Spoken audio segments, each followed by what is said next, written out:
a lot of studies show that how we were loved or unloved between the ages of 0 to 5 impact the next 15, 25, 50 years of our life. Wow. And how we give love to ourselves and how we give love to others. And so I was thinking, do you have a core memory or an experience with your family from childhood that kind of embodies the feeling you have about them now, or that keeps you tied close to them? I'd say sort of more than a memory is just a feeling that I could say all of my brothers and I had, was that because our dad's a comedian, his job only ever existed once we had gone to bed, and our mum worked from home. She was a photographer. So to us as kids, our parents didn't really work. They just were always home. So we had this amazing foundation where no matter any time of the day, either mum or dad would be at the house. And we felt so kind of solid as a family, which is why like I kind of have this dream of one day having kids and putting my work to bed and just kind of being there as a dad. Because I really admire how my dad was around. You know, being a comedian is a very, very volatile job. The highs and lows are so extreme. And as kids, we never saw that. The only version of my dad I ever saw was the happy dad, let's go to the park. We used to play this game called Golf Goals, where we would go down to the park. There's like this big blue metal goal, and we would just fire golf balls into that goal every day. And he would give us 10p every time a ball went in the goal. And that was kind of the foundation of our golf and all that sort of stuff. So for me, broader than a core memory was the idea of always feeling connected and safe within my family unit. And I think a large portion of that is that my mum and dad have always been such a solid team, and they've always been there for us. Yeah, wow. Have they, as you've grown older, have they kind of opened up about some of the challenges that they were going through that they obviously didn't show you and your family when you were kids? Because I can imagine, we always talk about this, right? Like being a comedian is extremely difficult because you're making everyone else laugh. At the same time, it's a career path that, like you said, is completely volatile. Sure. Have they opened up as time's gone on? And how has that felt when you've gone from like seeing your parents always being happy to being like, oh wait, there was all this other stuff going on? Absolutely they have. And it's not even sometimes things that they've told us. It's just things that we've grown up to recognize. As a young kid, you know, you're not looking to how's my mum feeling, how's my dad feeling. And now as an older person, you know, those are things I care about. I want to call my mum because I know it will brighten her day. So that's all part of growing up, I guess. So seeing the way in which my dad's job affects him or my dad's job affects my mum is something we've all sort of come to terms with, and he's amazing at it. I mean, to be honest, I say affect, it doesn't really affect anyone. He's so good at handling it, which is a lot of why I feel like I am the way I am. For example, The Crowded Room's come out. The critics absolutely hated it. They thought it was the worst thing they've ever seen, and it doesn't really upset me. And I think a large part of my feeling towards that has come from my dad being able to do a gig, the gig not going well, him brushing it off his shoulder and just right onto the next one. Yeah, wow. And first of all, I want to point that out as well. So I've been watching The Crowded Room. Right. And me and my wife have been watching it together, and we were actually really enjoying it. Good, thank you. So like, we were actually loving it because I love a show that has mystery. Sure. That's trying to like get me to figure it out and get me to think about it. I'm kind of confused, and I love stuff like that. Like I'm a massive Christopher Nolan fan. Yeah, absolutely. So all my favorite movies are Nolan movies. And the reason why I love them is because I have no idea what's going on. Sure. And that's you got to figure it out. And you got to figure it out. And I love puzzles, and I love escape rooms, and I love anything an escape room. Yeah, I love anything that's got me thinking, what is going on here and why can't I figure it out? Mate, do you know what you should watch? I admittedly watch it to go to sleep if I'm ever feeling stressed or like overstimulated. I watch this guy called Chris Ramsey. He's like a YouTube guy. He's a magician, but I just watch him solve puzzles. He like buys these Japanese like handcrafted puzzle boxes. Wow. And he just solves them. And I've started buying them, and they come to the house and you sit down for 4 hours, put it down, pick it up and try and solve this puzzle. And it's amazing. Are you any good at them? No, I'm terrible at them, mate. I'm absolutely terrible. I've had an unsolved Rubik's Cube since I was like 11. But yeah, so I watch his videos because there's just something about like the sound of the wood. I'm a carpenter, so I love like craftsmanship and that sort of stuff. So I love the way that these pieces are put together. So watching him solve the puzzles, I find so relaxing. Yeah. I think for so many of us, you know, getting bad reviews, perceptions, people talking about us, whatever that may be, whatever scale we live at, can actually affect us. Sure. And you saying that actually seeing your dad, seeing him shrug it off and seeing him move on actually really helped him. Do you think that you've been able to create a bit more of a skill around that now, or is it something that happens naturally for you? Because I'm guessing that there's a lot of people who are listening and watching going,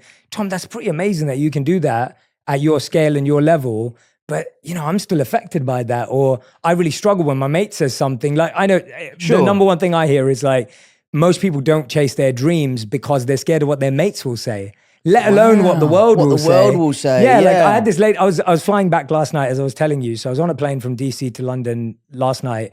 And the air hostess, she was wonderful. Her name was Jeanette. She said to me, she was like, Jay, I really want to start a YouTube channel, but you just got to block out what your friends are going to say, right? And she was just worried about it. So that it's a very real thing. So I guess, have you kind of figured out a little formula for it? Or is it just natural because you saw your dad and it's become easier that way? I think it's a little bit of both, really. I think it's something you definitely get better at. I'm really lucky that I have an incredibly strong group of friends. Like, one of my best mates just called me up earlier to say he'd seen the 5th episode, and he's like, I know what happens in the show and I'm still loving it. The people I'm watching it with have no idea what's going on, but they can't wait for the next one. Yeah. So, I really, really hold high the opinions of people that I really care about. I'm also really lucky to have an amazing group of fans who are so supportive. They are diehard. They are there day one. And that makes me feel really good. But I do think a lot of my lessons in life have come from my dad, and the ways that he can deal with things that he hasn't done very well in the past, that he's passed on to me. And I live by this really. I don't actually know if Christian Bale did say this, but I think love he Christian did. Bale, so I love Christian we'll Bale. Say he said I it. Yeah, love Christian we'll say Bale. he said it. Yeah. But I think the quote is, if you have a problem with me, text me. And if you don't have my number, you don't know me well enough to have a problem with me. That's so good. And I think that is such a great piece of advice, because as a celebrity, you live on this stage, you live out there, you kind of give out a version of yourself that you want people to see. Mm-hmm. And that can be the version of yourself that they can have a problem with or they can love. And there is I feel like I'm quite authentic in my public persona, but I just try to really care about what my family thinks, what my friends think, what the people in my local community think. I live in Kingston. I know everyone that lives there. I can't walk 5 feet without bumping into one of my mum's friends. So it's something I've been working on. I try my best to not let that stuff affect me. It does. Yeah, of course. I'm not cold-hearted or anything like that. It does affect me, but I just try to move on and focus on the positives. Yeah, absolutely. Absolutely. What was did you ever see your dad deal with everything and you thought, wow, that was incredible? Like, was there anything specific that you remember that, like, seeing him like tackle something and you thought, wow, that really impressed me, even if it was something really small in hindsight? I think the thing I admire most about my dad is his resilience. He's someone who has had an incredibly successful career in his earlier life, and then later in life, his career sort of plateaued and he struggled, and he's never stopped. He's never given up. He's still gigging to this day. He's still writing books. He has a Patreon. He has a podcast. He's constantly grafting to get to where he wants to be. And I think being a young kid and seeing your dad continually working as hard as he can to kind of put his best foot forward, for me, has been a huge drive for my work ethic. I'll give it 100% or I'll give it nothing. And I think a lot of that has come from my dad and seeing him deal with that. The funny thing about my dad is, you talk about doing a bad gig. I must have seen him 20 times. I've never seen him do a bad gig. He always seems to absolutely rip it. But maybe that's just because we're in the audience. But no, I owe a lot to my dad, and a lot of the teachings are things he's told me and things I've just witnessed him do. Yeah. And was there ever a piece of feedback or a rumor or something you saw that did affect you, where you actually thought, well, or at least made you stop and go, God, I'm trying to see the positives, but this one's tough. Like this actually made me have to pause and figure it out? Something that did really upset me, I was in New York, I was shooting the crowded room, and I was having a really hard time with the job just because of how taxing it was, the emotional capacity that I was having to get to every day. And I decided to delete my Instagram because I just felt like I was so addicted to this kind of false version of my life that it was just taking over. I would be on set working, I'd come and sit in my chair and just scroll. And it was becoming a problem. I was just obsessed with it, and I was obsessed to find out what people were saying and what they thought about me. So I decided to make an announcement, which unfortunately we have to do, and say that I'm taking a break from social media. And I tried to position myself and say, like, I'm taking a break from social media because I feel like my mental health will benefit from it. And the thing that really upset me is the press ran with that, and they tried to make out that I was having this mental breakdown. And what upset me was, if I was having a mental breakdown, that's not for you to report on. They took the story in the wrong direction, and they painted again this negative light on mental health, rather than saying, oh, he's doing it. It's okay that he's doing it, so we should all feel okay to do it too. They were saying, oh, look, he's not the perfect happy-go-lucky kid you think he is. He's having a nervous breakdown in New York.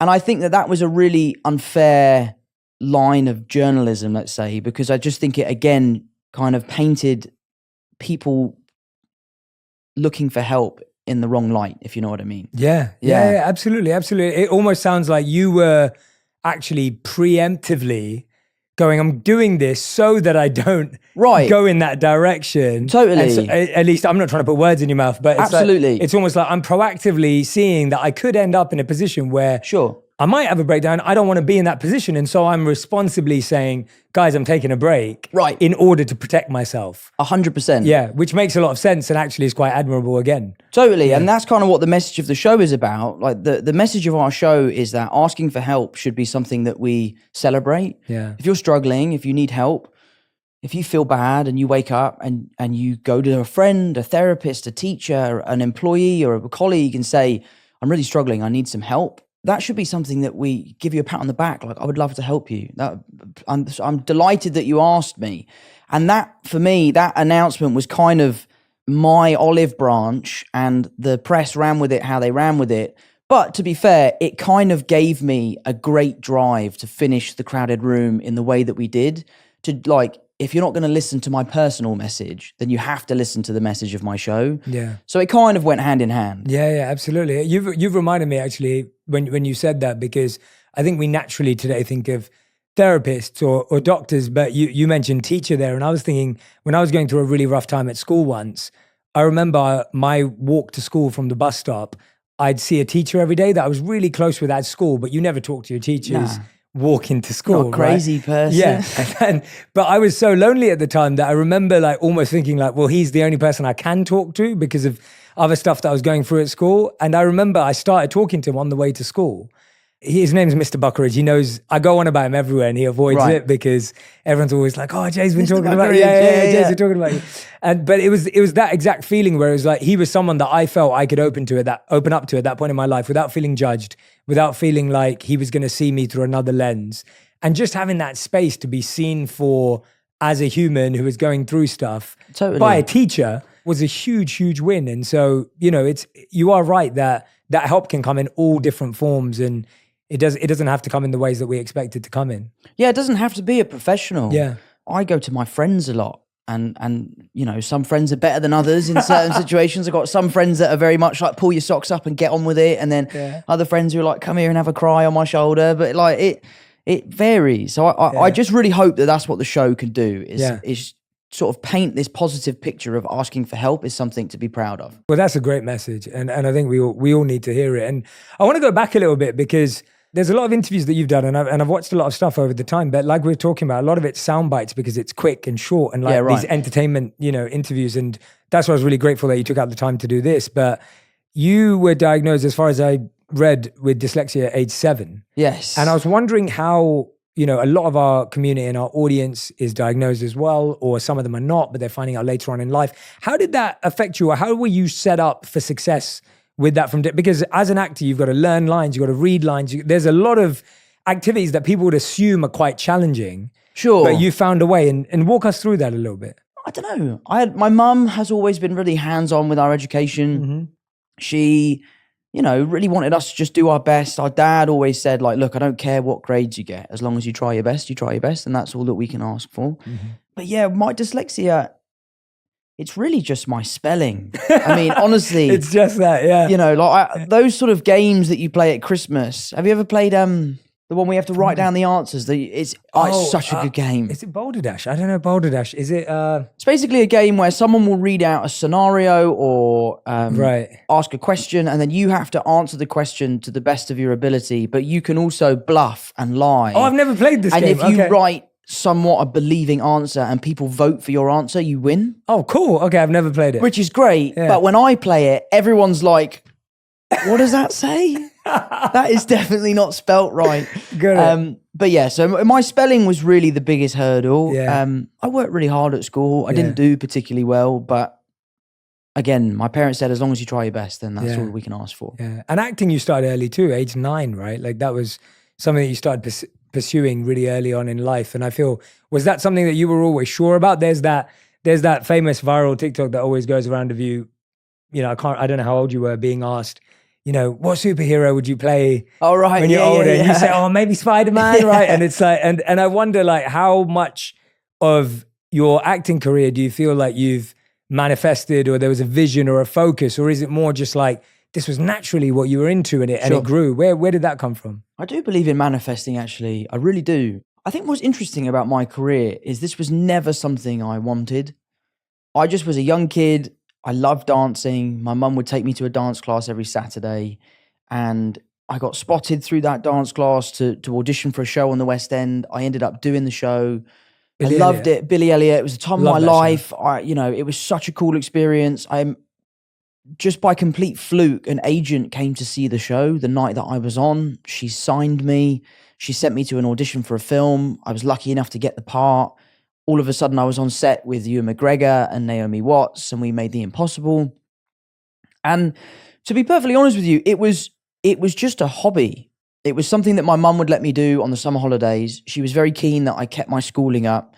And there sort of came that time in England where you're in between GCSEs and A-levels, and you're trying to figure out. When I was going through that, you could still drop out at A-levels. Obviously, now you have to do A-levels. And I had that moment where I was like, what do I want to do? I could try and stay at school and figure out what I want to do, or this thing that's been a hobby, but my sort of summer holiday activity, which is acting, I could try and do that for a living. And I've been so lucky that I've been, offered jobs and all that sort of stuff. I decided to go with it. I joined the Brit school because, my mum was keen that I didn't go for school for an education, but went to school to expand my social skills and meet kids my own age. All my friends when I was 15 were like 30-year-old people because they're all adults from the business. So I think my mum was keen that I had some friends that are my age who are now my best friends today. So I never really wanted this. I just sort of never stopped doing it. And I love it. I absolutely love it. I love the creativity. I love the building blocks that are required to put a film together. I love the collaboration on set between people from all different walks of life. A film set is a melting pot of all sorts of different people.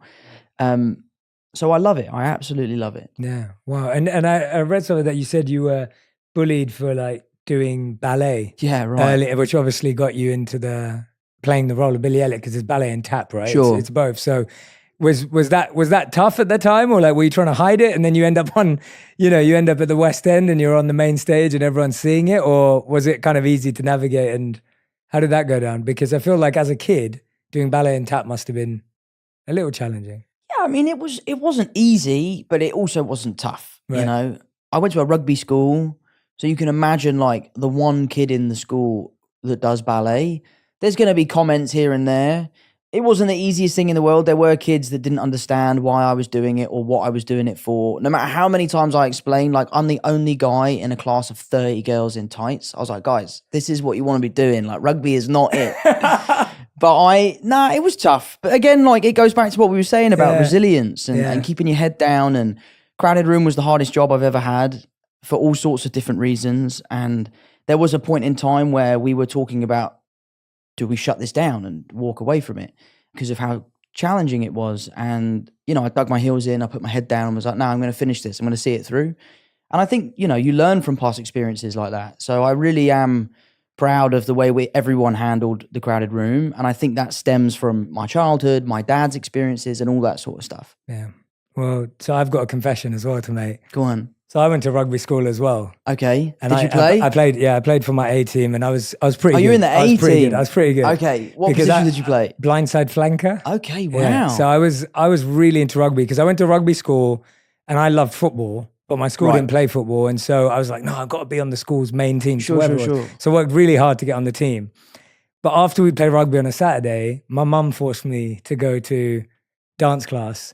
And part of it was ballet and tap as well. Really? Although I did not end up at the West End and play Right, Billy right, Elliot, right. because I don't think Billy Elliot was brown. So Wow. that wasn't going to happen. Yeah, yeah, So yeah. it wasn't the same path as you. Oh, But mate. I also had that experience. That's why I had to ask you about it. Did you enjoy it? I really enjoyed it for the community aspect of it. Like, I love all the lads that I was there with, and Sure. they were just a great laugh. And it was Yeah. really interesting because I'd literally go from playing rugby straight to class on a Saturday, and Love I'd go it. in there with all my bruises, exhausted, and Yeah, all the yeah, rest yeah. of it. But everyone was just so much fun. Sure. And it's almost like the rugby pitch was more stressful because everyone was 100%. like, you know, trying to be intense and trying to be this and that. Whereas everyone was just having a laugh at the dance class. Totally. And we do everything from hip hop to street to Love it. whatever. But yeah, I remember never telling. I think this is the first time I've ever spoken about it. It's out there. Because I'm in a safe space with you. So I'm like, But it's interesting because rugby's regimented, isn't it? yeah, I loved rugby, by the way. I love rugby. You play a position that is as specific as saying the blind side flanker. You know, when you're a dancer, you're just a dancer. You know, Yeah. you can fit in however you want to fit in. Yeah. The teacher can ask you, how are you feeling about that? Rather than like, you need to get your head down to the left to make a proper tackle. I did love playing rugby when I was smaller. Yeah. Not when I was smaller, when all the kids were smaller. And then there was that time where I came back to school after Billy Elliot and everyone had just become a man and I was still very much a child. Yeah. I remember we played this school called Trinity College and it was my first game back and I was playing scrum half. I came on the second half and it was a violent game. It was not a gentleman's game of rugby. And I was standing, they were kicking to us, we were receiving. And I remember thinking, as long as the ball doesn't come to me off of the kick, I'll be fine. I need the game to get going and then I'll be fine. I'm scrum half, relatively safe position. I'm a good playmaker. As soon as he kicked the ball, it's coming straight towards me. I'm trying to catch it. I can hear the boots running towards me. I fumble it, knock on. The game goes on. I start playing well. I assisted a try. And then I don't remember what happened or how it happened. But there was a really tough kid on our team who will remain nameless. I haven't spoken to him since. I don't know what he's doing. But he got into a fight with some kid on the opposing team. And it was really quite ugly. And then the kid's dad came on the pitch to tell off this boy that was on my team. And the kid on my team knocked out his dad. No. Like proper. Like it's the first time I've ever seen someone hit someone. And I couldn't believe that a kid who was... How old are you? Yeah. He must have been 16 at the time, but he's one of those 16-year-olds that would look older than I do now when he was 16. And I just remember hearing the noise. He like cracked this dad on the jaw, hit the floor. Then this whole big fight broke out. I'm not a fighter. I stepped away and was sort of like, what's going on? Yeah, it was wild. And that was the last game of rugby I ever played. It was against Trinity College. Oh my God. Yeah, it was really intense. Wow. Yeah, that is intense. Yeah, that's how intense it got. My last game was similar, but not watching a fight. So someone ran, it was a big game and it was Right. like I was playing really well that season and everything was going really well. And someone ran into a rock, but with their elbow, which is obviously illegal. Totally. They ran in and they elbowed me right there, like right below, and it's on this side and right below there. And then next thing I know, I get up and I'm like kind of feeling a bit aggressive. Are you cut as well? Well, I didn't notice, and then blood starts to drip, and I was like, "That's when you freak out because you're like, oh God, I'm like, I can," and there's a lot of blood just dripping.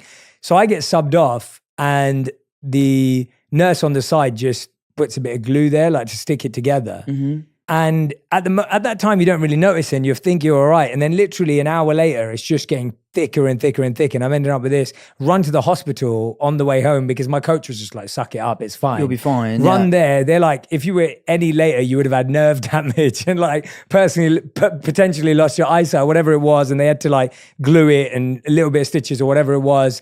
And for the rest of the month, I walked around with my, like, you know, eye literally hanging over. And I looked like I'd got into like the worst fight. Like I walked into a store and everyone would kind of back off and stuff. And it was just really uncomfortable. That was my last game of rugby. That's why I just remembered that. But yeah, it was intense, but it was great. Like you said, it was great regimented discipline training. I loved training with my mates. I loved playing. I loved, as a young man as well, like having a outlet to release the energy that I had. Totally. I felt was good in obviously in a way that wasn't trying to hurt others. But that's what's so great about boxing. Yeah. It's like boxing is such a great release. You know, you see these young kids who are angry, who need to let something go, like go and punch a bag for an hour. Like that will calm you down. Yeah. I love how boxing is such a great thing for young people to release that sort of energy. Are you boxing? Do you box? I love boxing. Yeah. It's been a few years since I've done any sort of training. I used to go to this great gym in New York called Church Street Boxing. Mm-hmm. Used to love it there. Had a great pro. You could sort of spar with him because you know that he wouldn't batter you because he could control himself. I went to one sparring session, just a general session, and I got absolutely battered. Yeah, it was tough, but I love it. I love the sport. I'm a little bit sad as to like how the sport is being run right now. Right. But I do love the sport and I admire the athletes. I think they're amazing. What's your take on YouTubers, boxing and all that kind of stuff? And because it's obviously bringing a lot of attention to the sport. To be perfectly honest with you, mate, I don't really mind it. Yeah. I think it's quite fun. I think if you're doing it for the right reasons, you know, there's a great opportunity to raise some money for amazing charities. And I think a few of them have done a lot for charity. I think it's really great. I think, you know, my brother Paddy would never have been watching boxing, and now he loves it because of his favourite YouTubers at boxing. So if it's good for the sport, it's good for the sport. I sort of don't really mind. I think it's funny, to be honest. Yeah, because you sit at home watching it, you're like, I could do that. I could get in there and do that. And you're like, well, why don't you? And you're like, well, I don't really want to do that.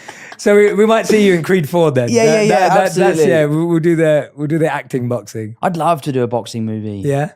I think it would be cool to do a boxing movie, but where the fighting is real. Walk me through that. I wouldn't necessarily be in that film, right? But I do think that you could make a really interesting film where the outcome of the film is determined on the outcome of the real fight. Has anything like that ever been done? Like racing or any can you, I'm just trying to. Not that I know of. Yeah, not that I know of. That's what I'm trying to think. It could be really cool. Yeah, wow. But yeah, I love boxing movies. I'm a sucker for it. Yeah. Which one's your favorite? I think Rocky 2 is probably my favorite. I remember when we were in Billy Elliot, we had this room called the Billy Room, and there was always a Billy backstage while the show was going on because the show was so labor intensive. It was very dangerous. There's lots of moving parts. There's lots of acrobatics. It wasn't too uncommon for a Billy to get injured, and then there would be someone upstairs who would replace that Billy. And we would just hang out upstairs, and there was an Xbox and a television and all that sort of stuff. And one of the DVDs that we had, the two DVDs we had was Step Up to the Streets, my favorite film of all time, and Rocky 2. And I must have seen that film 40 times. How many times did you practice the dance in the mirror? Oh, mate, I've got the whole dance down, bro. Can we see it? No. Yeah, no, I love that film. I absolutely love that film. Yeah, I'd say my favorite. So Rocky was my favorite because I'd watch it with my dad. Sure. And Rocky... I struggle between Rocky 3 and Rocky 4 because I loved Mr. T. And That's 4, 3. right? That's 3. That's 3. And I loved Ivan Drago as well, which was 4. And they were both just such great movies. Yeah. It was just, it's such great entertainment, even though it's nothing like real boxing. Yeah, nothing at all. Nothing at like all. real boxing. But then I remember watching real boxing when I was growing up. It was Prince Nassim. Oh, man, So I love him. Yeah, my dad was a big fan of his. So I'd remember watching him a lot. I love his style. There's a video of him working with I guess it's like a swinging bag, and he is so effortless. Because Canelo's got a great head movement, but he looks like he's thinking about it. Yeah. Whereas Nazim is just living the dream. Just he's so fluid, and I love the way he used to move. Yeah. And I love how he would enter the ring. Me, I would over-rotate and slam on my face or something. Yeah, he was brilliant. Yeah, Amazing. it was like wrestling meets boxing. Like, Yeah. That He must have been a nightmare to fight. Yeah. It must have been like, he's beating me and he's embarrassing me. This is really tough. Terrible. What do you think of Lemachenko? Did you see his last fight? I haven't. No, I didn't see it. That's an interesting one. Go on, tell me. I didn't see it at all. Well, I think the general consensus is that he won. Oh. But it was given the other way. Right. He is my favourite boxer. Right. Because of his history, his background in dance. He was like, I guess, a really talented boxer. And then I don't know if this is true, but his dad sent him to go and study dance for sort of 5 years or something like that. For his boxing training. Which is why his footwork is like on another planet. Wow. There's loads of examples of where he's fighting people and they look up and he's just gone. He's behind them. So I really admire him. But his most recent fight, he lost. How did it go against him? Was it a vote? It was a vote. Yeah. Right. They went against him. So I wonder whether they'll fight again. Yeah, I guess they'll have to if there's. It seems like this isn't a conspiracy theory. But that's from the you. problem with boxing, though. Like, will they fight again? Yeah, you know, because it's a tricky business. Unlike the UFC, where if they want to fight, they'll fight. That's what I love about it. I took my brother and my cousin to the UFC the other night, and that is such a savage sport. It is. That is, it's terrifying. We really don't want that to be a movie and a real one. Have you seen The Warrior? I was just Is that what you're going going to to talk about? Mate, that movie's so good. The Warrior is one of the most underrated movies. It's that movie's so excellent. good. Yeah, it's a little ridiculous, the idea that they have like 6 fights a night getting ready for one final. But I do love that film. Yeah. It's a really good brilliant. movie. It's a really good movie. Oh, well, okay, all right. So we know there's a boxing movie coming somewhere down the line. Yeah, there's got to be one down the line. There's got to be one down the line. Absolutely. Yeah, and we want to see you work your way up. And we might see you actually go do it for real. Sounds like imagine. God, for charity, maybe. One of the things that you mentioned recently was that you gave up drinking about a year and a half ago. Yes. And you said it was the hardest thing you ever did. Yes. And I wanted to know what was so hard about it for you. Why was it so hard? It's interesting. I didn't one day wake up and say, I'm giving up drinking. I just, like many Brits, had a very, very boozy December. Christmas time, I was on vacation. I was drinking a lot, and I've always been able to drink a lot. I think I get my genes from my mum's side in that thing. Like I can drink, and I decided to just give up for January. I just wanted to do dry January, and all I could think about was having a drink. It's all I could think about. I was waking up thinking about it. I was checking the clock. When's it 12? And it just really scared me. I just was like, wow, maybe I have a little bit of an alcohol thing. So I sort of decided to punish myself and say, I'll do February as well. I'll do 2 months off. If I can do 2 months off, then I can prove to myself that I don't have a problem. 2 months go by, and I was still really struggling. I felt like I couldn't be social. I felt like I couldn't go to the pub and have a lime soda. I couldn't go out for dinner. I was really, really struggling. And I started to really worry that maybe I had an alcohol problem. So I decided that I would wait until my birthday, which is June 1st. I said to myself, if I can do 6 months without alcohol, then I can prove to myself that I don't have a problem. And by the time I had got to June 1st, I was the happiest I've ever been in my life. I could sleep better. I could handle problems better. Things that would go wrong on set that would normally set me off, I could take in my stride. I had such better mental clarity. I felt healthier. I felt fitter. And I just sort of said to myself, like, why am I enslaved to this drink? Why am I so obsessed by the idea of having this drink? And I would look back and recognize that I would go to events for work and be like, I can't enjoy myself until I've had a few beers. And I just felt so much pressure. And this is one of the things why I've sort of distanced myself from the rugby community, because so much of it is about how much can you drink? Let's get you as drunk as possible. And it's honestly been the best thing I've ever done. I'm a year and a half into it now. It doesn't even cross my mind. I've found amazing replacements that I think are fantastic. Ones that are also really healthy. I found this one beer that it's full of electrolytes and it's, the carbohydrates in it are long-lasting energy. So like having a beer is now actually like a really healthy thing. I'm really lucky that all my friends are super supportive about it. I've never run into that scenario where my friends are like, oh, go on, just have a beer. Like, you're fine. They've always sort of really supported me. And I don't want to be that person that's saying to people, you should get sober, you should get sober. If I could encourage someone to drink less, then that's great. But I don't want to start getting into the world of you need to stop drinking, because it's not for me to say. I went on my own little journey. I'm really enjoying it. I'm delighted that my mum's has also given up. She's loving it.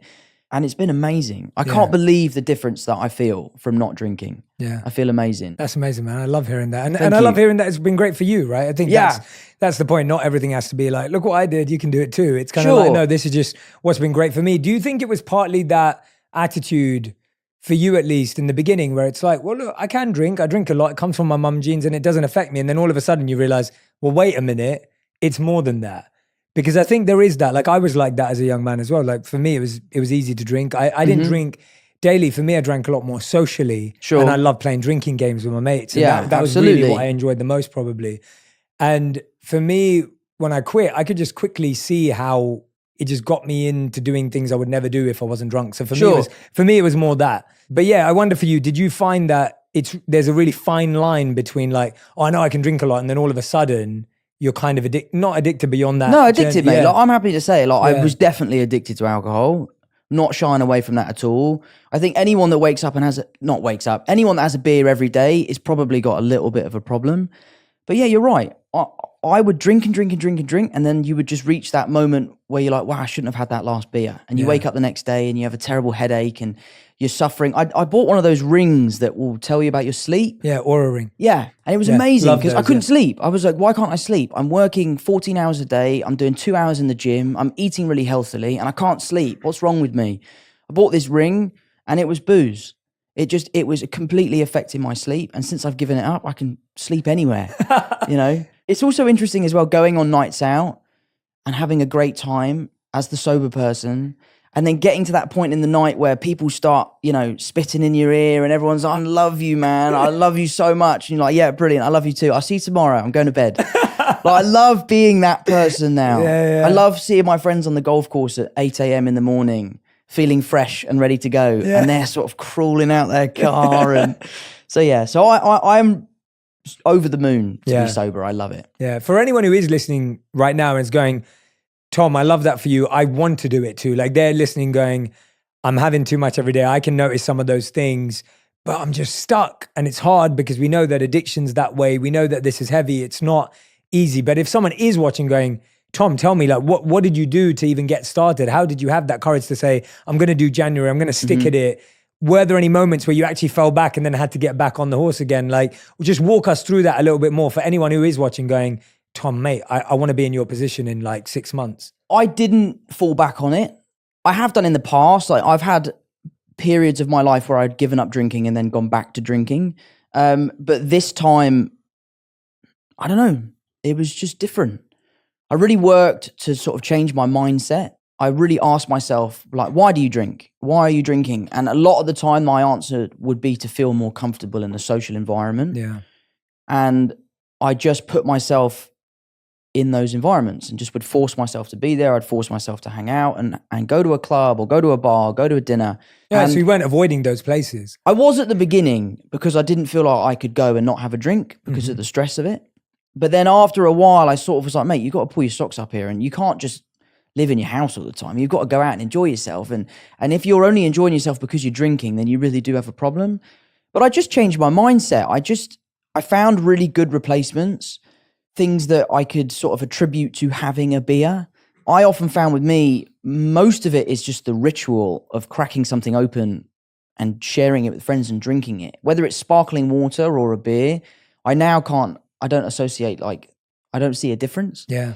But I think it's different for everyone. Yeah. I had a great support system. Jack is one of my best mates and we travel all over the world. He doesn't drink, and doing it with him was a really helpful experience for me. My brother is always on the road with me. He was very supportive.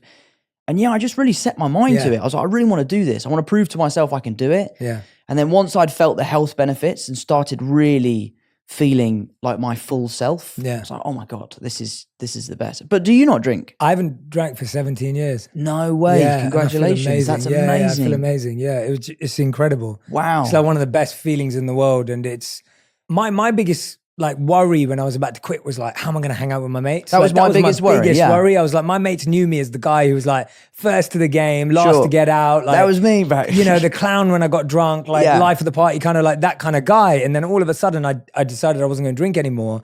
I was like, crap, how am I going to fit in? And then I remember I went into the corporate world for a bit and I didn't drink. And I was like, God, am I going to miss out on like opportunities and networking? Like, you know, all the guys afterwards are like going to get drinks. And I'm like, I'll come, but I'll have a water or I'll have a soda, whatever it is. Sure. And what was really interesting for me is not relying on drinking made me rely on qualities and skills I had that were actually better. Yeah. So now that I couldn't drink as an excuse to hang with the lads, I was bringing out parts of my personality that I probably would have just hidden away or ignored. Yeah, suppressed.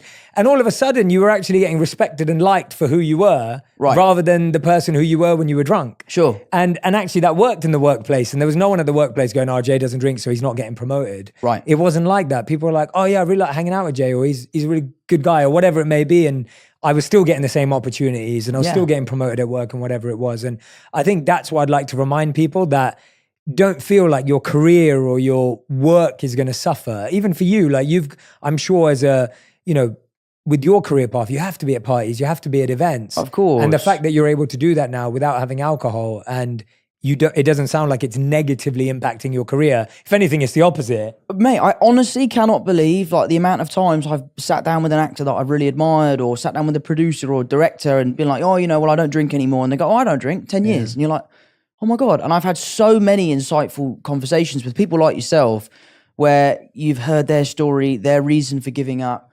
And there is a wonderful community of people.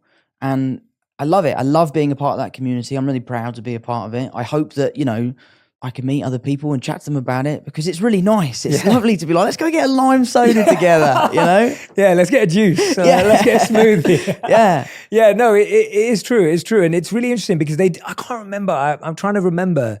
There was this blog that came out years ago. I can't even remember it now. And there was this girl on Instagram who was getting a lot of likes and a lot of comments and a lot of attention. And one day she just disappeared. Like, she stopped posting. And everyone's just like, all the comments were like, where are you? What happened? Are you okay? Like, what happened to you? Everyone was frantic trying to figure out what happened to her, because they loved her, they were following her and all the rest of it. And what they didn't know is that it was built by a team that was trying to show that what people didn't notice is that in every picture she posted, she was drinking. And it was it was almost like original AI that was made up to prove the point that you can love someone and you can think you're really close to them and you can think their lifestyle looks amazing, but actually they've got a drink in every picture they post, and you didn't realize they had an alcohol problem. So there was no real person who died. But the point was that your friends could be struggling even when they're posting these beautiful lifestyle pictures. But are you aware? Wow. And are you conscious of how much it affects you? And I can't remember who built that page. Well, I think that's one of the problems with alcohol, is that if you came out with alcohol right now, if alcohol wasn't a thing and you I've invented this drink that is going to make you either really happy or really aggressive or really stupid, and we're going to just sell it to the masses, people would be like, nah, mate, keep your funky juice. Like, we don't want that. That sounds terrible. And it's one of those things, because it is so socially acceptable, the addiction side of it, the bad sides of it really do fly under the radar. Yeah. And that's really interesting. I'll tell you something I do love about being a non-drinker. I love being the designated driver. Yeah. I love being that person that makes sure that everyone gets home. I don't know. I like being a dependable person. I think I'm quite dependable. And I really like that thing. And I saw this crazy YouTube video once, this was years ago, of a guy that went to a bar, he got drunk, and he drove home and he crashed his car. And I don't know if this is real, it could have been fake, but it's really impactful. Basically, what his friend had done was set up the room as if he had been in a coma for 10 years. And his friend wakes up hours after the crash, and his friend is there, and he had all old makeup on to make him look older. And now I'm thinking about it, there's no way this could have been real, because how would they have been able to pull that off? But he basically is saying to him, you've been asleep for 10 years. Everyone's missed you. We can't believe you're awake. This is amazing. And it shows how a stupid decision like driving drunk can affect the future of your life. Yeah. So I do love being the designated driver. That is something I enjoy. Seeing my friends have a good time and being like, don't worry, Tom will take you home. Yeah. I used to love being the designated driver until I realized that an ex-girlfriend just had me do that because I was the one who didn't do it. So that wasn't a fun designated driver job. But I've always been that guy since... Because I lived as a monk for 3 years. Yeah, amazing. And when I came back after that, obviously I never went back to drinking alcohol and everything. But I went back into the workplace, and I remember everyone would always open up to me and give me advice. But it's what you're saying. When someone was drunk, they'd tell me their whole life story. Yeah. Next day, they'd wake up and go, Jay, you'd actually remember what I said, right? I remember everything. They're like, please don't tell anyone. Yeah. And I loved that part where I was able to be there for people. Totally. Just hear their stories. 100%. And someone that had context the next day. Because if they told someone else who was drunk, you'd both not remember, and then it'd be gone. No, I think the benefits that you just pointed out of good sleep, good health, great mental clarity, they're huge. But there's a couple of things I want to point out for everyone who's listening, just as takeaways, because Tom makes it so seamless when you're talking about it. It's really beautiful as well. But one of the things you mentioned was finding alternatives. Mm-hmm. And during my monk life, we always talked about how there was something that we called the higher taste. And it was saying you can never give up a lower taste unless you had a higher taste. Sure. And so there has to be a switch. There has to be a replacement. 100%. And so the fact that you found alternatives, I think that's half the battle. Sure. Because most of us are trying to take something out of our lives and then you're just trying to fill it. Yeah. And then you have to go back to what you had before because you're not finding a replacement. So that was beautiful. And the second thing you said, which I loved, which was having this conversation and dialogue with other people, someone who's 1 year ahead of you, someone who's 10 years ahead, someone who's 20 years ahead, who's gone through that process, and they're open and honest and vulnerable about, well, you know what, I did have a weak moment, or you know what, this was really tough for me. And I think having those communities where you can talk about these things makes a massive difference. So if anyone's struggling, I hope that those two things can kind of, you know, give you the support you need. And again, it goes back to the message of the show, is that like you should ask for help, and you should feel empowered to do so. Yeah. But tell me about your monk life. Like that must have been amazing. It was special. I've always been so tempted to go away and do one of those retreats where, you know, you go to somewhere like India and you go to those places where you don't speak for a month or something like that. Like that must have just been the most enlightening experience. Mate, now that you've said that, when you want to go, I'm going to take you. Please, yeah, because you let I me know would when. absolutely love to go. I met a guy, I was on holiday earlier this year, and he had just got back from a retreat. He did 2 weeks where he didn't make a sound, and was just explaining to me how eye-opening it was. Yeah. No, I mean, to me, it was one of the best experiences of my life, because even the stuff that I did then, I was 22 years old when I did it. Even the stuff that I did then, I don't even know if I'd be able to do it anymore now, but there was such a like energy you had as a 22-year-old where you're just open to any experience and wanting to try it all out. Amazing. And I think for me, it was because, and it comes back to the people that have done things. When I was 18 was when I first met a monk. I never really knew what monks did or any of their practices, but I met a monk who I write about in my book who just blew my mind, because he was the first person I met that I felt was at ease with himself. And when I was 18, I'd met people who were like rich and famous and, you know, beautiful and powerful and all this type of stuff. But I don't think I'd met anyone who was truly happy and content with themselves. Not happy like, oh, I'm so happy, life's amazing. I mean more like happy with who peace with who they are. Who they were. Yeah, totally. And for some reason at 18, that kind of like was an arrow straight to my heart, where I was like, that's real. Like I want that. And it's so hard to explain, because everyone's like, well, how did you know that at 18? And I was like, I don't know. It must have been how powerful he was. It's kind of like you wake up when the sun's out and the light's out, and you just wake up because you feel that energy. And I felt it through him. And then I went to university and I'd talk to him and I'd meet him in the summers and Christmases. But I just decided, I was like, I want to do this because I'd met someone who I felt had emotional and mental mastery in a way that I'd never seen before. Wow. And so when I went out there, and whether it was the meditation training or whether it was the simplicity training of the lifestyle, or whether it was the teachings and the values that you had to live by, I got so much from it that I honestly believe that anything that I'm good at doing today is because of what I learned during that time. Yeah, and so anything I'm good at today is because of that.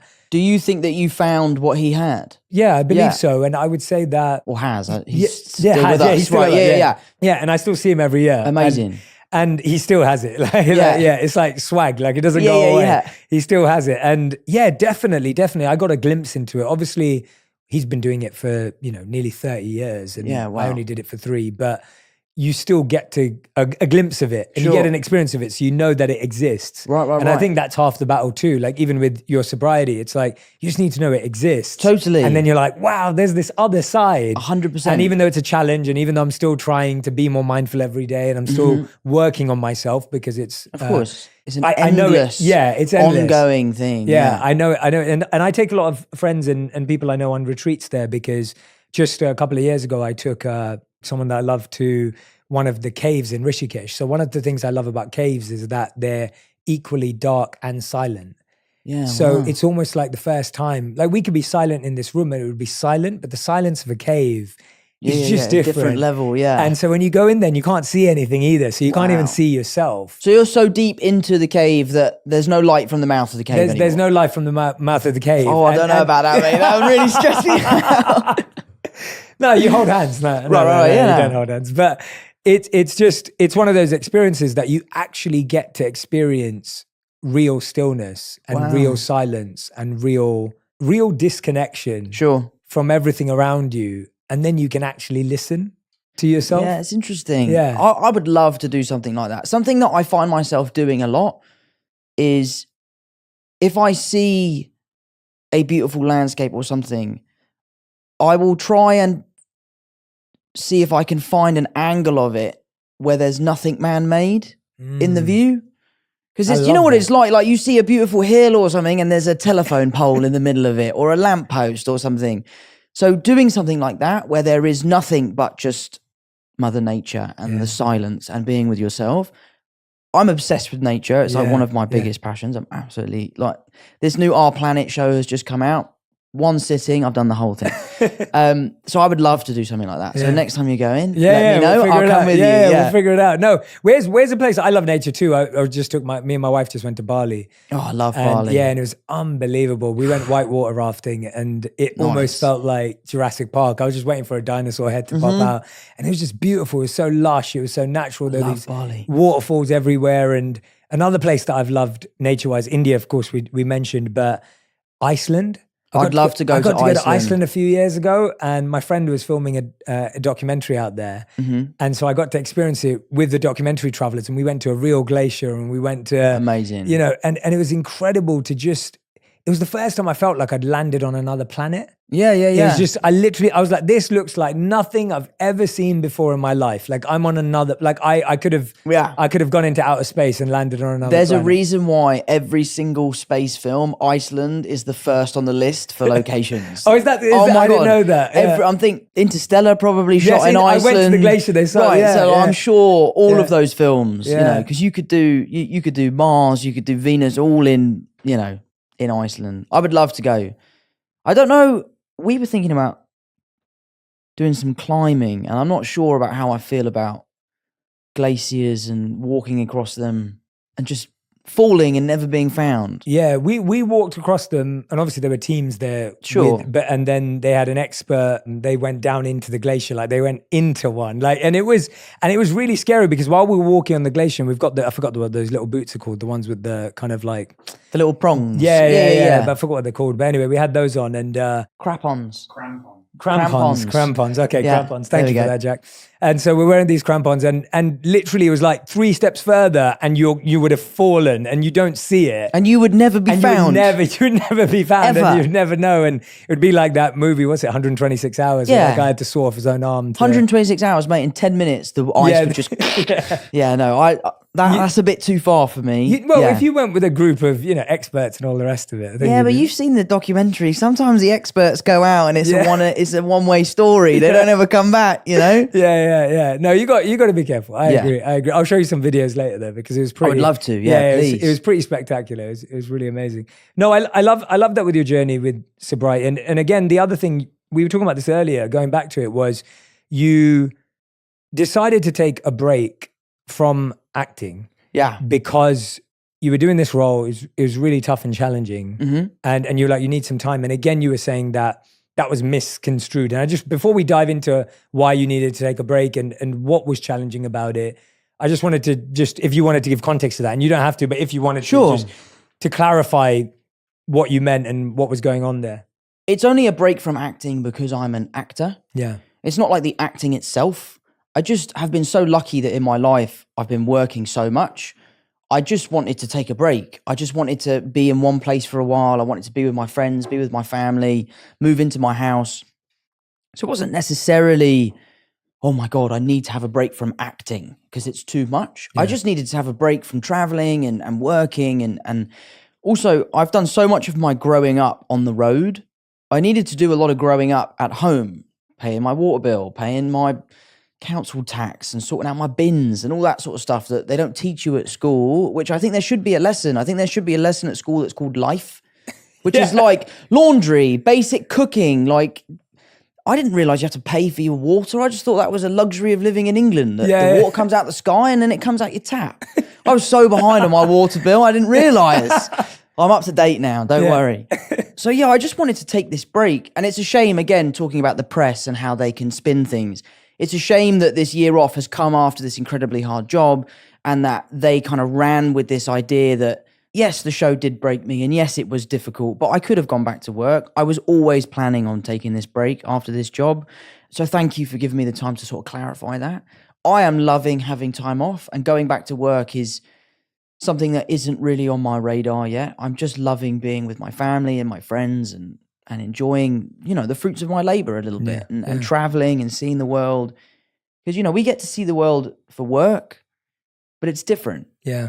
Going off of your own accord and seeing these places and meeting people is what I love. I'm very social, which is one of the things I found so difficult about giving up alcohol, is because I was like, that's my key to my social life. And then I realized, I was like, no, you're just actually naturally a really social person. The alcohol is just an additive to that. Yeah. So get rid of it. So yeah, so my year off has been amazing. I'm loving it. I'm 7 months into it now. I have a job to go to, but obviously we're going through this writer's strike right now. Yeah. We're unsure as to where we are. I'm hoping that, the writers can make a deal and will be looked after as they should be, because it'd be great to get back to work, but I'm in no rush. Yeah, I'm really loving some time at home. Yeah. Because how old are you now? 27. Yeah, and so if you've been working since you were 9, or at least Right. later on into your teens, I think. Yeah. I think people forget that, and I coach personally a lot of musicians and who go on tour a lot. Sure. And I just finished a 40-city world tour for my second book, and we did like 40 cities, maybe in like 75, 80 days, maybe. Like it was intense, and we went all over the world. So we did like 15. I've never done anything like that. Yeah, That is intense. did 15 cities in the US and then 25 cities around the world. Wow. And so we did everyone from Paris, Amsterdam, Berlin, Melbourne. We did 3 shows at the Sydney Opera House, Brisbane, did Singapore, did 5 shows in India, did Dubai. Wow. Like it was amazing. I had one of the best experiences of my life. At the same time, I was reflecting on my music clients who have to do 100, 150 shows. Mm-hmm. A lot of them pull out of doing their tours. A lot of them announce, kind of like you're saying, I took a break. Sure. A lot of them will announce and say, you know what, guys, I can't do it finish. anymore. I can't do it anymore. And it's really interesting because I messaged some of them straight away saying, I always could understand why you needed that. Sure. Now I actually have actual empathy for you. 100%. Because now I'm on the road and I can see how displacing it is. Sure. And I'm older and I have a certain set of skills that help me with that based on my monk life and all the rest of it. But I can imagine if you've been touring since you were 15 years old, which is what a lot of these artists have done. Yeah.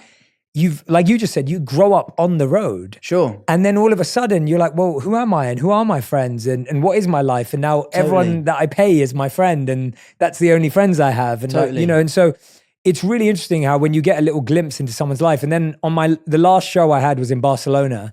I love Barcelona. Yeah, it was amazing. And the night before my last show, Live Nation, who was doing my show there, they also do Coldplay's tour, and they were like, do you want to come to watch Coldplay? I was like, I'd love to watch Coldplay. So I went the night before to watch Coldplay. It was unbelievable. They did 4 sold out shows of 65,000 people each night in Barcelona.